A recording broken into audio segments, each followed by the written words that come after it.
Well, it appears a few Ravens have moved into M&T Bank Stadium. No, we're not talking about the football players. Sean Stryker spoke to a local bird watcher who made the discovery.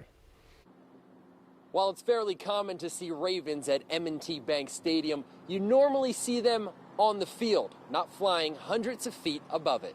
Birdwatcher Eddie Smith has been keeping his eyes to the sky for nearly 40 years. It satisfies the hunting instinct. Just last week, during his daily bike ride, he spotted something he found rather ironic as he rode past M&T Bank Stadium. I looked up and I saw a couple of big black birds. He knew right away they were ravens. They're very acrobatic, and they sometimes play with each other in the sky and tumble upside down and that kind of thing.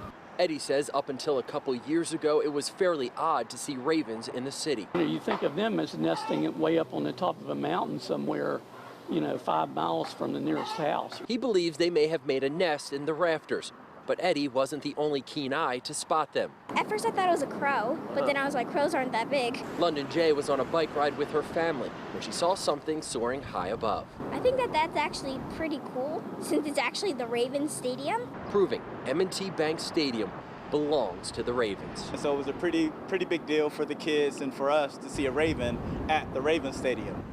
Now, both Eddie and London Jay said they heard the Ravens' calls, which is what prompted them to look up and see the birds. Reporting outside M&T Bank Stadium, I'm Sean Stryker for WJZ.